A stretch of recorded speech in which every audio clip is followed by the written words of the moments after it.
எலெக்ஷனில் நீங்கள் ஜெயிக்கணும்னா உங்கள் கட்சி கஷ்டப்படணும். நம்ம என்ன தப்பு பண்ணோம்? நம்ம எங்கே நம்ம கோட்டை விட்டோம்? 1 2 3 4 5 இப்போ 8க்கு போன நம்ம திரும்பி ஏன் 4க்கு வந்தோம்? எதனால்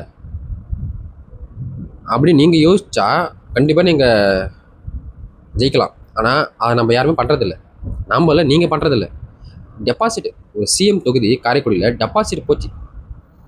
அப்படி இருக்கவங்களுடைய பாதை உங்கள் கொள்கையில் என்ன சொல்லியிருக்காங்க? அத்தனை வந்து அசிங்கமாக பேசு, அவனை வாடப்படான்னு பேசு, ஒரு சிஎம் கூட பார்க்காம அவனை வந்து தரகுறவாக பேசு. இப்படி தான் பிரபாகரன் அவர்களும் இப்போ உங்கள் கொள்கையும் அதான் சொல்லுதா? உங்கள் கொள்கை பாதையில் ஃபஸ்ட்டு போனாலே கண்டிப்பாக நீங்கள் ஜெயிக்கலாம்.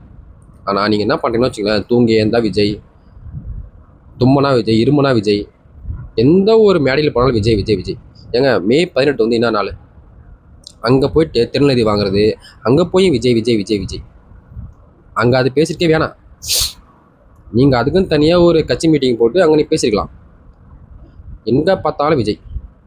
என்னை வந்து சட்டமன்றத்தில் உள்ளே விடலை, என்னவோ ஓட்டு போட்டு தோக்க வச்சிட்டாங்க, இல்லைன்னா நான் போய் வந்து சட்டமன்றத்தை போட்டு பொழந்து கீச்சிட்டு இருப்பேன். இதெல்லாம் அந்த பேச்சில் வந்து என்ன சொல்கிறது, எடுபடாது. இப்படியே நீங்கள் பேசின்னு போயிருந்தீங்கன்னா 8 இப்போ 4 ஆயிடுத்து, 4 3 ஆகும், 3 2 ஆகும். அப்படி தான் கட்சி போகும். தயவு செஞ்சு அதெல்லாம் பண்ணாதீங்க. உங்களோட கொள்கை எடுத்து முன்வைங்க. நீங்கள் பேசுகிற அரசியலை பேசுங்க, விமர்சனம் பண்ணலாம். நான் எப்பவும் சொல்கிறேன், விமர்சனம் பண்ணலாம். யார் வேணால் எதுக்கு வேணால் இந்த ஆட்சியை பற்றி விமர்சனம் பண்ணலாம். ஏன்னா நானே பண்ணுவேன். இப்போ அந்த ஆட்சியில் என்ன தப்பு நினச்சுன்னா நானே பண்ணுவேன். ஆனால் அந்த விமர்சனம் வந்து மரியாதையாக இருக்கணும். நம்ம ஒரு அரசியல் பண்ண வரணும், அந்த அரசியல் வந்து அந்த வார்த்தை வந்து ஒரு மரியாதை வார்த்தையை நம்ம பேசணும். அது ஒரு அடித்தட்ட கீழே இருப்பான் தெரியுமா ஒருத்தவன், இந்த அரசியலை அடித்தட்டமாக கீழே இருப்பான், அவனை மாரி நீங்கள் பேசக்கூடாது. நீங்கள் ஒரு கட்சி தலைவர்.